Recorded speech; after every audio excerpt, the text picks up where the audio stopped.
네, 안녕하세요. 루루채널 루루입니다. 오늘 시황 관련해서 좀 말씀을 드릴 거고, 먼저 나스닥 먼저 볼게요. 나스닥 같은 경우에는 금요일 날 아무래도 좀 강하게 좀 치고 올라가는 모습이 있었어요. 갭을 뜨고 올라갔는데도 그 자리에서 잘 버텨줬고, PC 자체가 되게 괜찮게 나왔거든요. 뭐 CPI를 이미 봤었기 때문에 PCI는 그렇게 나쁘지 않을 거라고 말씀을 드렸어요. 근데 PC가 뭐 예상치만 부합한 게 아니고 0.1% 정도 좀 하회를 하면서 오히려 그게 좀 긍정적으로 받아진 것 같아요.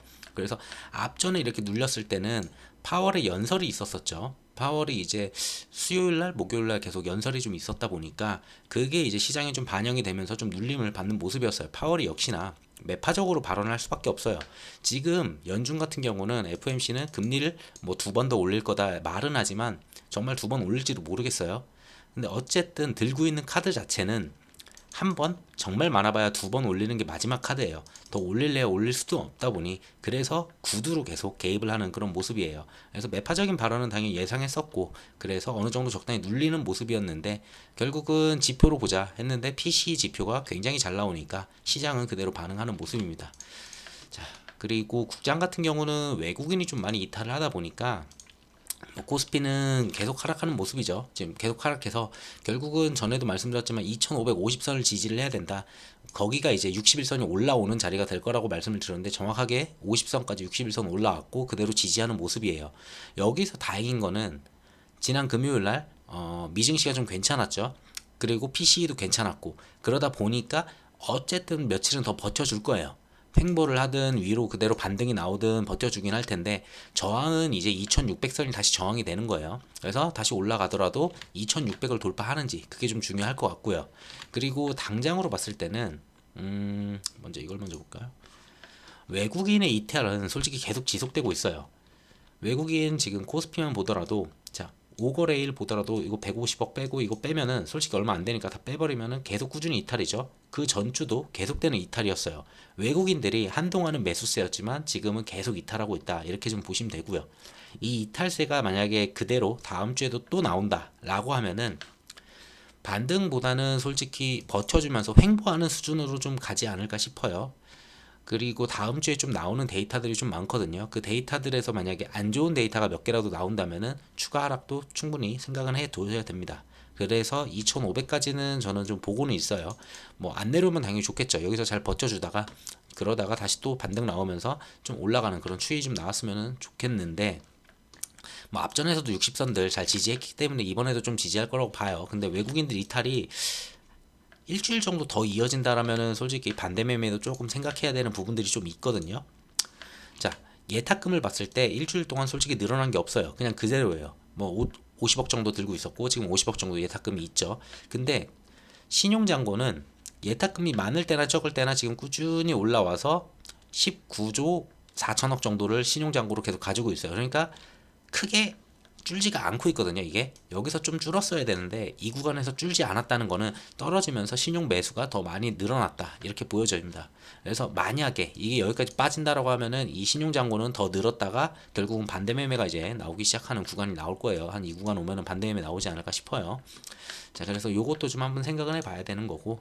자, 근데 뭐 차트로 봤을 때는 여기를 지킬 가능성은 좀 높다고는 봐요. 근데 외국인이 어차피 모든 키를 쥐고 있기 때문에 외국인 이탈이 계속 이어진다라면은 좀 세게 오겠죠.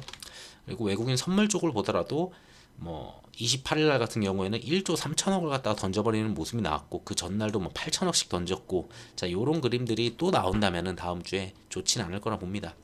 그래서 외국인 움직임이랑 뭐 환율이랑 여러 가지 많이 봐야 되겠죠. 자, 근데 어쨌든 아시아 증시 대부분에서 근데 외국인들이 이탈이 좀 컸기 때문에 뭐 인도 쪽 뭐 그 정도 빼고는 거의 대부분 대만도 그렇고 다 외국인들이 이탈하는 모습이거든요. 그래서 비슷한 형태다. 그냥 뭐 한국만의 그런 이슈는 아니라고 좀 봅니다. 자, 그러고 뉴스를 좀 볼게요. 지난주에는 그렇게 데이터들이 많지 않다고 얘기를 했어요. 그래가지고 연설이 제일 중요하다. 연설이랑 근데 연설에서는 뭐 거의 비슷할 거다. 뻔하다. 왜? 그 전주에도 연설을 했었거든요. 그래서 연설에서 뭐 그렇게 큰 폭으로 빠지거나 그러진 않았어요. 그냥 연설이 그냥 무난했구나. 이 정도로 좀 이어지는 그런 모습이에요. 자, 그래서 파월이 뭐라고 했냐면은 FNC 대다수는 뭐 이제 연내 두 번의 인상이 좀 적절하다. 뭐 이 정도로 얘기를 했다고 그냥 했던 말 똑같이 하는 그런 모습이에요. 자, 그리고 연속 인상도 뭐 제외를 안 한다. 연속적으로 인상을 할 수도 있다. 뭐 이 정도의 얘기였어요. 나스닥이 뭐 그렇다고 시장이 뭐 크게 무너지지는 않았잖아요, 이걸로. 그러니까 원래 기존에 알고 있던 내용이었어요. 그래서 아, 역시나 매파적으로 나올 걸 알았는데 전에도 했던 말 또 하는구나. 요 정도로 그냥 지나가는 모습이었어요. 그럼에도 불구하고 어쨌든 간에 금리 인상은 좀 인상 가능성은 확실히 높아졌어요. 이게 7월 달이고요. 자, 7월 같은 경우에 0.25%를 올릴 거다라고 하는 그 지표가 이제 86%까지 올라간 상태고, 자, 7월 23일이니까 뭐 좀 더 가봐야지 알겠죠. 이거는 뭐 갑자기 크게 변하기도 하거든요. 그래서 그런 부분들을 좀 지켜보면 될 것 같아요. 어쨌든 7월의 인상 가능성은 여전히 높다. 이렇게 보시면 될 것 같아요. 자, 그리고 PC가 좀 괜찮게 나왔다고 했잖아요. 자, 연준이 뭐 PC를 많이 보죠. CPI보다 PCE를 많이 보는데, 자, PC 물가가 3.8%로 내려왔어요. 자, 근원 물가는 4.6%로 좀 내려왔고요.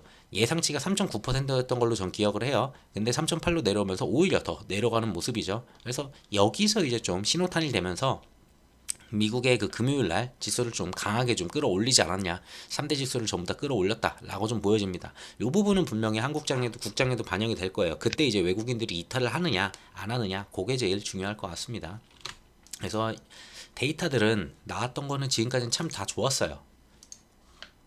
그리고 뭐 이거를 좋다 나쁘다 하긴 좀 그래요. 미국 1분기 GDP 성장률이 2%로 확정이 됐고 잠정치를 크게 상회하는 모습이에요. 그러니까 미국 경기가 좋다라는 말이죠.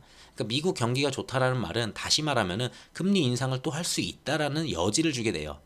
제가 그래서 금리 인상 더 하는 거 아니야? 그래서 지금 7월달 금리 인상할 가능성이 지금 뭐 86% 이렇게 나오는 케이스고, 자, 근데 다시 생각해 보면은 GDP 성장이 만약에 역성장을 때리고 있고 그 상황에 뭐 인플레가 조금씩 내려가고 있으면 침체 가능성이 얘기가 나오거든요. 근데 지금은 침체 가능성은 얘기가 안 나오죠. 그러니까 어느 방향으로 가더라도 안 좋은 말은 나올 수밖에 없어요. 그러니까 양날의 검인데 이게, 자, 지금 상태는 오히려 전 좋다고 봐요.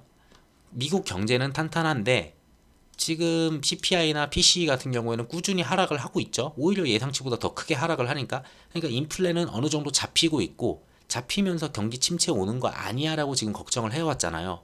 근데 경기 침체는 오지 않는다로 지금 얘기가 또 흘러가고 있죠. 이런 식으로. 자, 그러면은 크게 침체를 맞지 않을 거야라는 그런 계산이 나와요. 그래서 지금 나쁘지 않다로 좀 보여집니다. 적당히 인플레 지표들도 전부 다 내려가야 되고, 그러면서 미국 경기가 크게 성장하지 않더라도 어느 정도는 좀 성장해주는 그런 모습이 좀 이어져야지 침체 가능성에 대한 언급 자체가 나오지 않거든요. 자, 그렇게 보시면 될 것 같아요.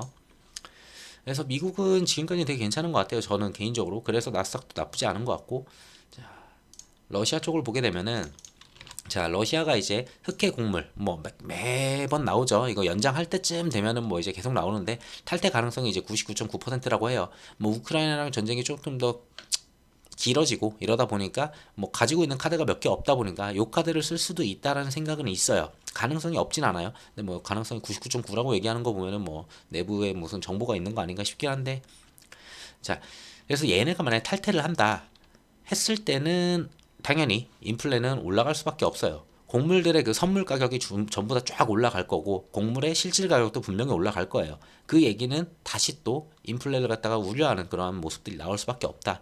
뭐 방법은 여러 가지가 있다고 해요. 우크라이나의 서쪽이죠. 서쪽으로 해서 유럽 쪽으로 빼가지고 가는 방법도 있는데 그거 같은 경우에는 비용 자체가 워낙에 좀 많이 들다 보니까 그거 같은 경우에는, 자, 뭐 4분의 1은 지금 다뉴브 간으로 가고 나머지 4분의 1이 서쪽 국경을 통해서 유럽으로 지금 가고 있습니다. 자, 근데 이렇게 됐을 때는 뭐 흑해를 통해서 만약에 안 가고 돌려 나가게 된다면은 비용 같은 경우에 15에서 20%가 더 든다라는 부분들이 있어요.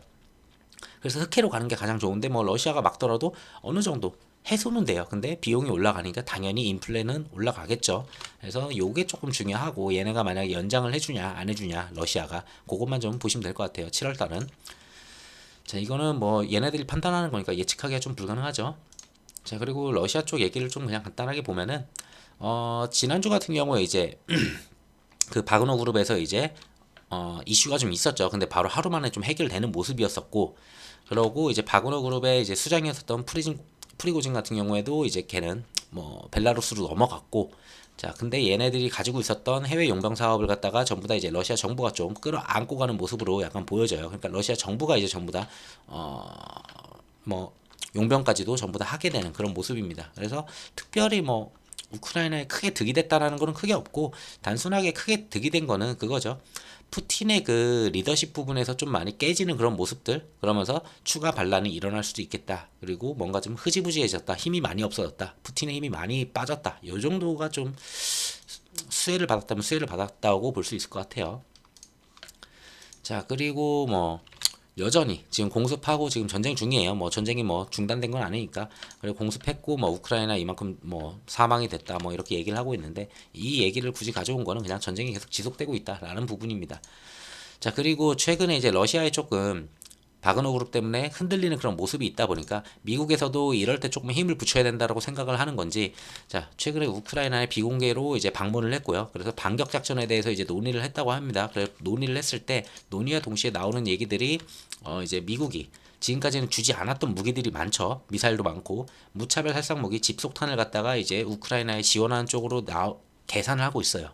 그래서 이달 초에 뭐 발표를 한다고 하는데, 지금까지는 집속탄을 썼을 때 민간인 피해가 이제 우려가 된다라고 해서 미국이 그렇게 진행을 안 해줬었는데, 이제는 상황이 조금 어렵다 보니까 러시아가 약간 분열의 느낌도 솔직히 있거든요. 근데 이럴 때 러시아가 밀리는 모습까지 보여준다? 그러면은 내부적으로 뭔가 기강이나 이런 게 잡히지가 않을 가능성이 높아요. 그러면서 푸틴의 힘이 더 약해질 수 있으니까 이럴 때 조금 밀어보자라고 하는 것 같은데, 그래서 뭐 반격이 잘 나오는지 그 정도 보시면 될 것 같아요. 어쨌든 전쟁이 끝나면 참 좋은데, 당장 전쟁 끝날 분위기는 아니에요. 우크라이나가 얼마만큼 잘 밀어내는지, 그랬을 때 러시아가 이제 뭐 이제 휴전을 하든 종전을 하든 그런 내용들이 좀 나오는지 그걸 보셔야 될 것 같은데, 시간은 조금 걸리다 싶어요. 그러고 뭐 이제 중국 얘기인데, 자, 중국 같은 경우에는 전에 말씀드렸을 때 인프라 투자를 한다. 뭐 이제 인프라 투자에다 돈을 갖다 좀 많이 집어넣는다. 이런 내용들이 있었고, 그래서 이거 좀 괜찮아지겠네. 중국 부양하겠네. 그렇게 됐을 때는 한국도 좀 수혜를 받을 수 있겠네. 라고 했었는데, 자, 중국 출신이고 전 IMF의 부총재 였었던 사람이 지금 얘기를 해도 중국 정부는 대규모 경기 부양을 하긴 어렵다라고 얘기를 해요. 그만큼 국가 GDP 대비해가지고 지금 부채 비율이 굉장히 높아져 있고, 지금 무너질 수 있는 것들이 워낙에 많다 보니까 그거를 갖다가 경기 부양을 했을 때는 더 크게 무너질 수가 있어서 지금은 완만하게 좀 버텨가는 그런 모습일 것 같습니다. 그래서 인프라 투자는 하긴 할 거예요. 뭐 공표를 했으니까 하긴 할 건데, 뭐 그렇게 더 이상 추가적인 뭐 소비를 위해서 막 부양을 하고, 예전에는 막 소비 쿠폰도 주고 이랬잖아요. 그 정도의 부양은 나오지 않을 거다라고 보고 있습니다.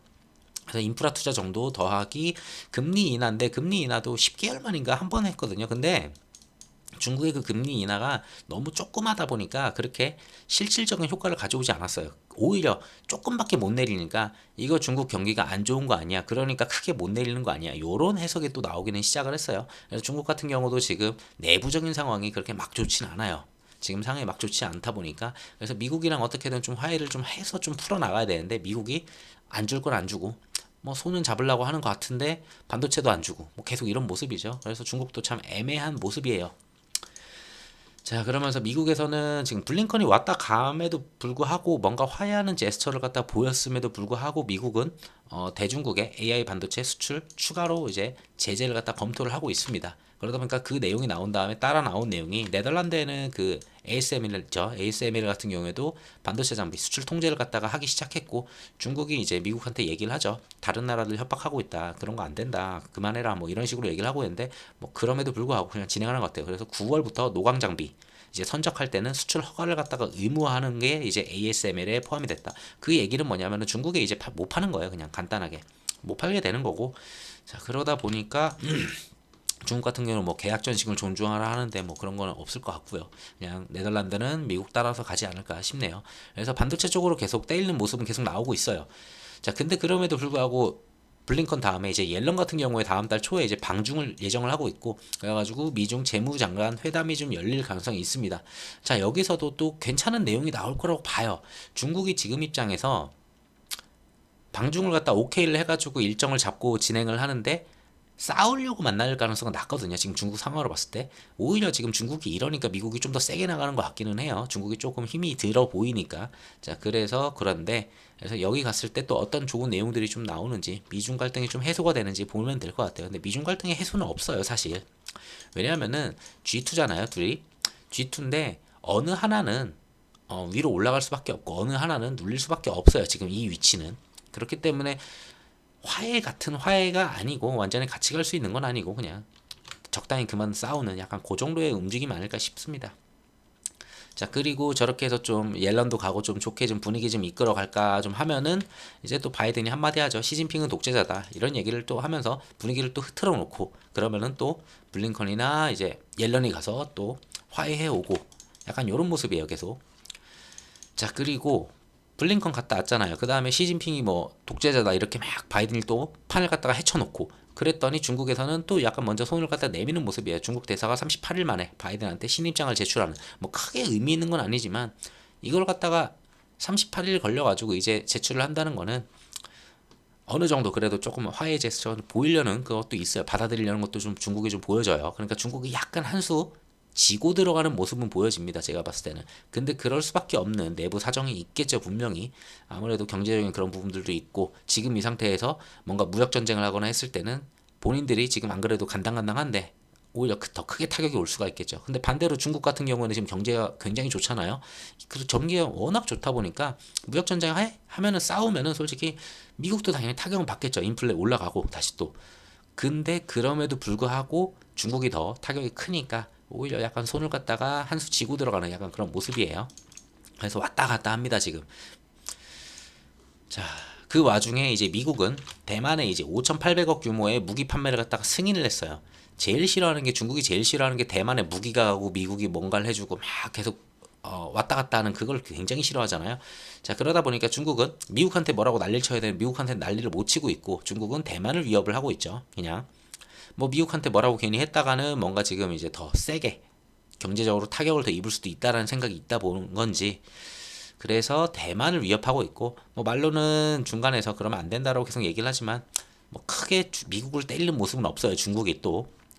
자, 그래서 중국이 계속 전반적으로 봤을 때 지고 들어가는 모습이 있습니다. 그래서 요대로 간다면은 옐런도 갔다 오고 그 다음에 뭐 정상회담까지도 잘 이루어질 거라고 보여져요. 바이든하고 시진핑 정상회담은 이루어지겠지만 뭔가 둘 간에 큰 협상이나 이런 거는 없지 않을까. 뭐 협상 같은 거 있어봐야 뭐 환경 뭐 이런 거나 하겠죠. 환경 뭐 친환경이나 이런 거 하자고 하고 그 정도는 협상하지 않을까 싶습니다. 자, 그래서 이 부분도 좀 세죠. 그래서 대만에다가 무기를 갖다가 집어넣으니까 중국이 이제 또다시 뭐 해군도 보내고 전투기도 보내고 왔다 갔다 하는 그런 모습은 비슷해요. 예전이랑 비슷합니다. 자, 그리고 이제 미국에 그래도 경고는 해야 되겠죠. 매번 경고는 했어요. 맨날 비슷한 맥락이었어요.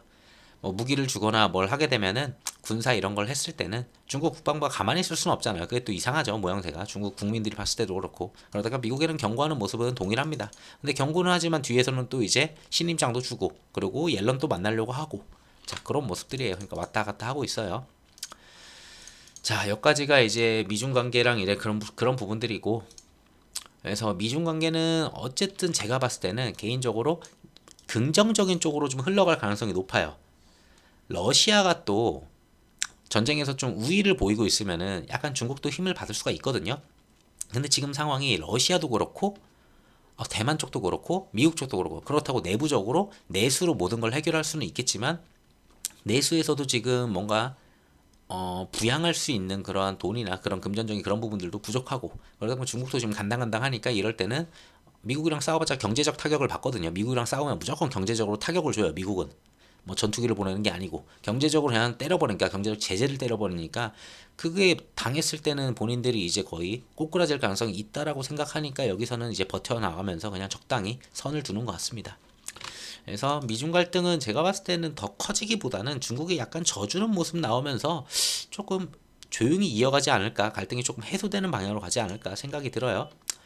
자, 그리고 한국으로 오게 되면은 자, 6월달 무역수지 같은 경우에 16개월 만에 드디어 흑자 전환을 했다고 해요. 자, 뭐 나쁘지 않아요. 잘 버텨줬고 그리고 뭐 중국으로도 수출 금액이 점점 줄어드는 모습에서 이제 다른 데로 이제 좀 수출도 잘 늘려갔고 근데 뭐 크게 이거 전환한 거는 수익 금액이 조금 줄어들다 보니까 수출액이 조금 부각돼가지고 흑자 전환으로 좀 보여졌다. 저는 이렇게 봅니다. 그래서 한 달 정도 뭐 7월도 만약에 괜찮은 수치 보여주고 그러면 하반기 괜찮아지나 좀 더 지켜봐야 되겠죠. 자, 그리고 한국 CPI를 보게 되면은 한국 CPI 같은 경우에는 꾸준히 내려오고 있어요. 지금 보시면은 계속 꾸준히 내려와요. 예전에는 거의 6%가 넘는 수준이었죠. 6에서 7% 가까이 가던 그런 수치였었는데 자, 꾸준히 내려와서 지금은 사실상 3.3% 정도 이제 보여주는 그런 모습이죠. 3.3%면 되게 양호해요. 미국 같은 경우에 지금 4.9% 나오고 있잖아요. CPI가. 한국은 더 내려와서 3.3을 갖다 보여주기 때문에 굉장히 잘 버티고 있어요. 뭐 소비자 물가지수 잘 버티고 있죠. 그리고 무역도 지금 약간 흑자로 지금 돌아서는 그런 모습들도 있죠. 자, 그런 부분들도 있다 보니까 그렇다고 그러면은 한미 간 금리 차가 계속 벌어졌음에도 불구하고 환율이 막 크게 올라갔느냐? 그래도 구두 발언이든 아니면은 외환으로 지금 계속 돈을 갖다가 돈으로 지금 막아내든 어쨌든 1,300원 부근에서 지금 움직이면서 저는 굉장히 양호하다고 보고 있습니다. 자, 그러다 보니까 미국 같은 경우에 지금 7월에 이제 금리 인상한다라고 얘기를 하고 있죠. 7월에 이제 금리 인상한다라고 얘기하는데 진짜 할지는 가서 봐야 될 거는 같아요. 근데 그러면은 누가 먼저 하느냐 했을 때는 7월 금통위가 이게 13일일 거예요. 자, 13일 날 이제 네 달 맞죠? 자, 13일 날 이제 기준금리 이제 인상이 있는데 근데 미국의 그 FOMC는 7월 같은 경우는 23일 날 열리거든요. 그러니까 23일과 13일이면은 23일 아니네요. 이거 다시 봐야 되겠네. 이게 요 날짜가 아니네요. 어쨌든 13일이기 때문에 FOMC가 더 뒤에 있는 걸로 알아요, 저는. 그래서 13일 날 먼저 할 가능성은 낮아요. 그러니까 한국 같은 경우는 금리를 동결할 가능성이 좀 높다고 보고 그 다음에 미국이 금리를 갖다가 인상을 갖다가 때리면은 그걸 때렸을 때 얼마인지 이걸 때리네 안 때리네 그걸 보고 그 다음에 이제 움직이면 움직일 것 같아요. 그리고 중요한 거는 우선은 기준금리를 갖다 한국에서 뭐 안 올리게 된다라고 하면은 당연히 환율이 조금 부담이 돼요. 안 올렸는데 7월 달에 만약에 FMC에서 미국에서 금리를 한번 더 올린다. 그럼 한미 금리 차가 당연히 벌어지겠죠. 그러면은 환율은 조금 올라갈 수밖에 없어요. 그걸 아무리 열심히 방어를 하더라도 조금 더 올라갈 수밖에 없고 그러면은 외국인의 그 팔자 매도하려는 그 세력은 더 강해질 수가 있습니다. 그 얘기는 이게 더 강해지면서 환율은 더 올라가겠죠. 그러면은 증시는 당연히 추가적으로 더 눌림을 받을 수가 있어요. 얼마만큼 눌림 받는지는 가서 봐야 되겠지만 자 이런 부분들이 조금은 있습니다. 그래서 지금 환율을 봤을 때는 환율은 지금 1260대까지 내려왔었다가 다시 올라와서 1320원까지도 올라갔었던 움직임이에요. 그래서 다시 1300 아래로 좀 내려주는 움직임이 좀 필요하고 그러면서 외국인들 다시 돌아오는 그런 모습이 좀 필요합니다. 자, 다음 주 이제 월요일부터 좀 일정들이 좀 있더라고요, 여기는. 우선은 크게 볼게 제조업 구매자 지수 이거 수치는 그냥 무난하게 나오는 게 좋아요. 높지도 낮지도 않은 게 제일 좋다고 좀 봐요. 뭐 그렇게 긍정적인 수치도 아니고 이게 뭐 내려가면은 뭐 침체 아니냐 뭐 이런 얘기도 나오고 올라가면 올라가는 대로 또 인플레 이거 오는 거 아니야 막 이래 버리니까 적당한 수치 정도 유지해 주는 게 저는 좋다고 오히려 더 보고 있고 그 다음에 수요일 별거 없고 목요일 금요일 좀 많거든요. 그 고용 쪽에 대해서 좀 많이 나와요. 목요일 금요일이 목요일 날 이제 회의록이 나오는데 이거는 지난 FOMC 그 회의록이 나와요. 근데 이 회의록에서는 나올 게 이제 뻔하지 않을까 싶어요. 파월이 워낙에 지금까지 나와가지고 계속 꾸준히 얘기했잖아요. 금리 인상 2번 더 할 거다. 대다수의 점도표도 봤지만 대다수의 의원들이 그 정도로 생각을 하고 있다. 뭐 이런 내용들이 똑같이 나올 거라 봐요. 그래서 이거는 재탕된 거를 갖다가 그냥 회의록으로 확인하는 거기 때문에 그렇게 타격이 있을까 싶어요. 이거 외에 만약에 막 3번 올려야 된다, 4번 올려야 된다 이런 내용들이 만약에 있다라면은 안 좋겠죠. 근데 반대로 여기에 금리 인하 있을까 싶긴 한데 솔직히 이번 점도표 봤을 때 없을 가능성이 높은데 인하 얘기가 만약에 이 안에 들어가 있었다 그러면 이게 공표가 되면서 시장은 세게 한번 올라가 주겠죠. 그 정도 있는 것 같아요. 그 정도 있고 쭉 보게 되면은 어디 갔어? 자, ADP 비농 고용 지수 그리고 하나 또 있을 텐데 고용이 여기 졸트에서 이거 구인 이직 보고서 요거 좀 중요하고요. 고용으로 먼저 볼 수 있는데 어차피 금요일날 고용 데이터가 나오니까 이게 뭐 앞전에서 먼저 한번 체크 정도 할 수 있는 데이터라고 보시면 될 것 같아요. 그리고 여기도 구매자 관리 지수 그리고 굳이 본다면은 뭐 요 정도 있는 것 같네요. 자, 요 정도 이제 있고 자 고용이 요 정도로 이제 데이터를 갖다가 가볍게 주거든요. 보통 ADP랑 졸트에서 이제 준 다음에 그 다음에 이제 고용 데이터들이 좀 강하게 나오죠. 쭉 보면은 시간당 임금 이건 중요해요. 이거 시간당 임금이 계속 꾸준히 내려가줘야 되거든요. 자 꾸준히 좀 내려가줘야 되고 얘네는 그리고 비농 고용 지수는 위에 있는 졸트랑 아까 전에 ADP 걔네들 이제 계산해가지고 이제 나오는 데이터니까 저건 그렇게 크게 중요하지 않아요. 저거는 이제 요거에 대한 데이터를 갖다가 미리 앞서 본다 이렇게 생각하시면 될 것 같아요. 그리고 나오는 게 이제 실업률도 좀 중요하죠.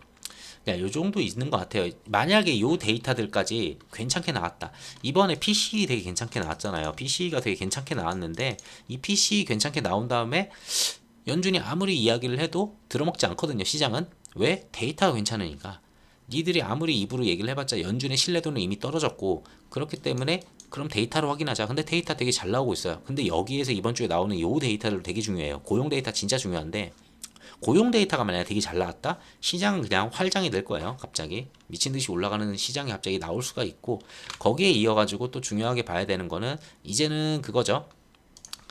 7월에 FOMC도 있지만 7월 FOMC 전에 지금 봐야 되는 게 실적들. 이제 7월부터 실적이 나와요. 나스닥의 그 빅테크들 실적이 나와야 되는데 걔네들마저 실적이 만약에 좋다라고 하면은 8월까지 저는 굉장히 시장이 양호할 거라 봐요. 왜? 7월 달에 얘네들이 금리를 한 번 올리든 말든 별 상관없어요. 어차피 올린다라고 이미 예측을 한 시장이에요. 올린다고 예측했지만 올려봤자 니들 한 번 하잖아. 한 번 하고 더 못 올리잖아. 요거거든요. 지금 시장은. 그러니까 요거 올렸을 때 악재 끝 요렇게 하면서 더 달려갈 수 있어요. 근데 왜 8월에 더 달려가느냐? 만약에 실적까지 괜찮았다라고 하면은 예상치보다 괜찮았어. 라고 하면은 시장은 올라갈 거예요. 그러면은 이제 8월에 뭐 금리 인상하는 거 아니야? 이렇게 하면서 눌러야 되는데, 자 보시다시피 그 다음 FOMC는 9월이에요. 그러니까 8월이 비어요. 8월 달엔 FOMC가 없어요. 자, 그 얘기는 7월부터 8월까지는 그냥 실적만 괜찮다면은 뭐 어떤 데이터가 나오더라도 그냥 미친 듯이 끌어올리는 갑자기 그런 모습이 나올 수도 있는 시기다라고 좀 보여집니다. 그 다음에 뭐 다시 누르려는 움직임 나오겠죠. 그리고 그 중간에도 데이터들이 나와야 되는데, 개인적으로 지금 유가나 이런 걸 봤을 때도 유가도 괜찮고요. 유가 지금 60불도 왔다 갔다 하죠. 70불 지금 왔다 갔다 하고 70에서 전후로 왔다 갔다 하는데 유가 지금 괜찮고, 그 다음에 주택들 렌탈 지수 요런 것들 렌탈 지수도 지금 스티키하다 보니까 천천히 계속 내려오고 있거든요. 기저효과도 있고, 그리고 올해는 기저효과 계속 받고 있고, 자 요런 거 봤을 때는 지금 6월 이제 끝났죠. 6월 달 CPI 나오는 게 이제 7월에 나오겠죠. 요것도 저는 긍정적으로 봐요. 얘마저도 긍정적으로 나온다면은, 괜찮게 나온다면은, 어쨌든 간에 긍정적이라는 게 예상치기를 얼마로 줄지 모르지만 전달보다 하락하는 걸로 좀 간다라고 보고 있어요. 그 얘기는 니들이 아무리 금리 인상을 하고 떠들어봤자 시장의 그 모든 인플레 지표들은 다 떨어지고 고용 데이터까지 만약에 좋다면은 고용도 괜찮아지고 침체도 올 가능성 없고, 근데 기업들 실적도 좋네? 연준은 그럼 헛소리 한 거야 라고 하면서 시장은 강하게 올라갈 가능성이 있어요. 그러면 연준이 뭔가 그 다음에 또 스탠스를 보여줘야 되는데, 보여줄 수 있는 달이 8월이어야 되는데 8월에 FOMC가 없다라는 거죠. 그냥 달릴 수가 있다라는 거예요. 그래서 9월 달까지는 뭐 그런 움직임들 좀 나올 수도 있다, 이렇게 좀 보고 있습니다. 그래서 다음 주 지표들이 좀 중요하기는 해요. 그 다음에 나오는 CPI 이런 거는 저는 괜찮게 나올 거라 보기 때문에, 고용 데이터는 조금 애매해요. 고용 데이터 좀 잘 나오면은 시장은 좀 괜찮을 것 같다, 이렇게 보고 있습니다. 그리고 국장 같은 경우도 뭐 국장은 이제 환율이랑 이제 외국인, 이게 너무 중요한데 외국인이 어느 정도 이탈을 했기 때문에, 그리고 1,300원을 넘겼을 때는 다시 좀 매수세도 들어올 수는 있어요. 근데 얼마만큼 더 누를지 모르겠지만 어느 정도 이탈 나왔으니까 외국인들 1,300원 넘어가면은 사실 매도하는 것도 맞기는 해요. 금리 격차가 계속 벌어지니까 뭐 달러로 가는 게 더 맞기는 한데, 근데 어느 정도 기간이 되면은 충분히 여기는 버텨줄만 하다고 보여져요. 저는 개인적으로. 그래서 61선 버틸 가능성이 높다라고 보여지는데, 만약에 다음 주에 나오는 미국의 여러 지표들이 있잖아요. 지표들이 좀 무너지면서 나스닥이 좀 강하게 좀 하방을 갖다 보여준다라고 했을 때는 솔직히 여기는 깰 가능성이 높다. 그래서 다음 주 지표가 굉장히 중요한 한 주일 것 같아요. 다음 주는. 그래서 다음 주 지표만 괜찮으면 그 다음부터는 데이터들 크게 막 우려할 정도는 아닌 것 같고, 뭐 긍정적으로 볼 수 있을 것 같습니다. 그래서 얘 같은 경우는 지금 꾸준히 저점을 갖다 올려가잖아요. 지금 저점은 꾸준히 올려가고 있고, 자 61선 같은 경우에는 이제 앞전에 지난번에 한번 지지를 잘 받았기 때문에 이번에도 61선 받는지, 그게 아니더라도 예전을 보더라도 좀 크게 눌릴 때도 121선 같은 경우는 지지를 잘 받았어요. 지금 121선이 거의 2,500까지 올라왔거든요. 그 얘기는 더 무너져봤자 2,500 초반대까지는 무너질 수는 있겠죠. 뭐 세게 무너진다면 무너질 수 있지만, 여기를 지지할 가능성은 솔직히 2,500 지지는 강하다. 왜? 2,500을 저항으로 진짜 오랫동안 있었어요. 2,500 저항으로 진짜 오랫동안 있다가 2,500을 갖다가 지지를 몇 번을 했죠. 그랬던 곳이기 때문에 더 크게 올라갔다가 내려온다면은 진짜 강하게 눌러도 2,500은 지지한다, 이렇게 보고 있습니다. 그래서 여기서 더 눌릴 때는 오히려 저는 여기서는 이제 매수 관점으로 더 보고 있고요. 자, 그러고 지금 여기서 횡보를 한다 그랬을 때는 괜찮은 종목들 좀 무너지는 애들이 있잖아요. 또 그런 애들 좀 가져갈 만한 것 같아요. 지금 자리는. 지금부터는 이제 더 내려가 주면은 오히려 여기는 매수 구간이다, 이렇게 보고 있습니다. 자, 해서 어쨌든 간에 위로는 2600선이 다시 한번 저항이 될 거예요. 저항선이 될 거고, 왜냐면은 이 구간에서 외국인들이 많이 팔았기 때문에. 자, 올라갔을 때는 2600 저항을 맞을 텐데 이거를 돌파한다면은 다시 한번 2650, 정확하게 2650이었네요. 딱 지난번에. 자, 여기 돌파 나오는지 다시 한번 보면 될 것 같아요. 그래서 하방으로는 크게 보면은 2500 한 뭐 10, 거의 뭐 한 10, 20 정도 보여져요. 2500까지는 안 내려오지 싶은데 어쨌든 그 정도 보여지고, 그리고 상방으로는 2600 단기 저항이 있고, 그 다음에는 강한 저항은 2650 정도다. 하지만 거기는 그렇게 강한 저항은 아니에요. 진짜 강한 저항은 여기 2800과 2750 정도가 진짜 강한 저항이 되겠죠. 그거는 이제 시장이 진짜 아까 말씀드린 대로 8월까지 진짜 갑자기 불장이 나온다 라고 했을 때는 여기까지는 바라볼 수 있을 것 같습니다. 그래서 다음 주 데이터 보시면 될 것 같고, 뭐 크게 개인적으로 크게 우려되는 부분은 없어요. 여기서 더 늘려봐야 뭐 50포인트라고 보기 때문에. 그래서 꾸준히 이제는 좀 다시 현금도 챙겨놓은 것들 가지고 좀 매수를 좀 하면 되지 않을까 싶네요. 영상 여기까지 하고 마치도록 할게요. 영상 들어서 감사합니다.